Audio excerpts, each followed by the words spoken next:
Welcome to the KidLit Deconstruction Zone podcast. In each episode, we'll mine children's books for tools to fill your author toolbox. Let's dig in. Do you struggle with writing flat characters or writing the same characters in your stories?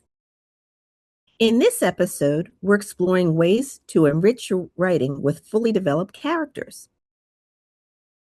Finding ways to add layers to your narrative widens the range of voices and experiences on the page.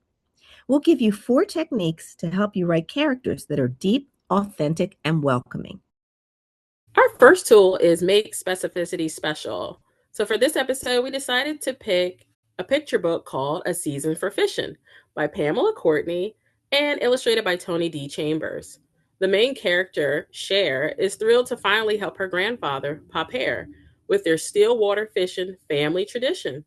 The author invites readers along the Old Cane River with layers of unique cultural vernacular within an extended family gathering, where Cher is given her great-grandfather's prize cane fishing pole to catch bream for the fish fry. Quote, he won beaucoup contest with this pole. Did he? Now it's mine?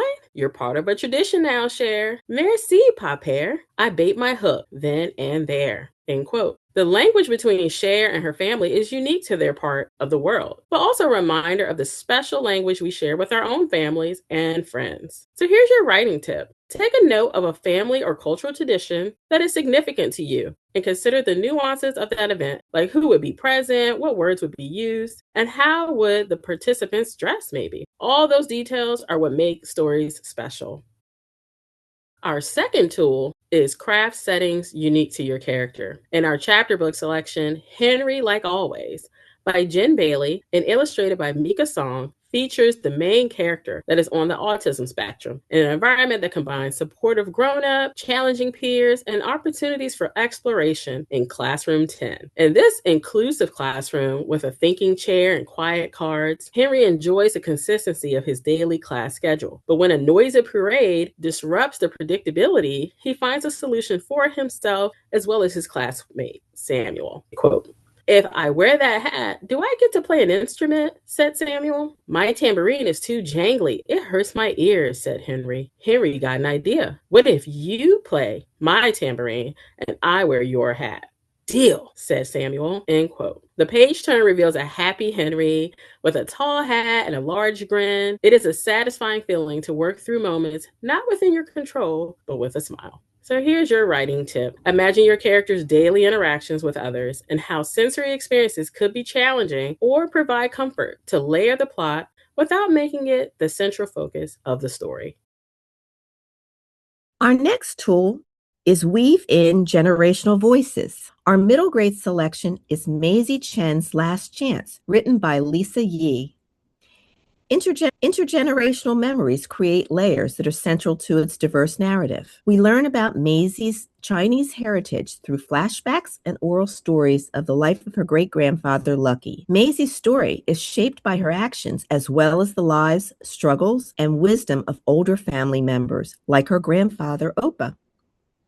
Here's a quote from Maisie's grandfather. "Don't lose sight of what Lucky and the Paper sons have in common. You, Maisie, you're the connection. They all have you in common." End quote. This interplay of generations gives the story depth and lets the reader see how culture, values, and past experiences can affect present choices. So try this writing tip. Interview someone from a different generation, asking them to share a meaningful remembrance that was tied to a family tradition or cultural experience. Then use that research to create a scene for your story. Sometimes, after figuring out all those details for our stories, it's tricky to decide what to include.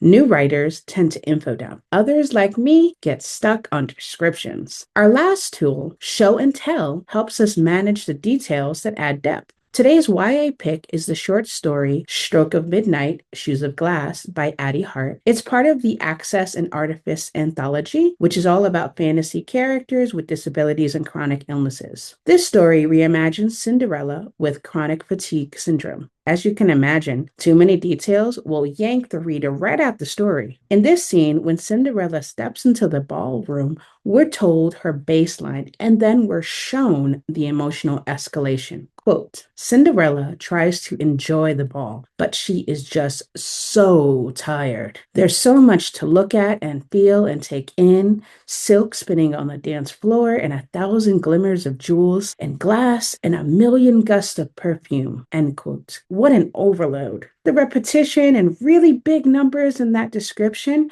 put us right in Cinderella's shoes. This twist on a familiar tale helps readers like me imagine life with an invisible disability. So here's your writing tip. Use figurative language or sensory details to show or tell a character's actions, emotions, or backstory.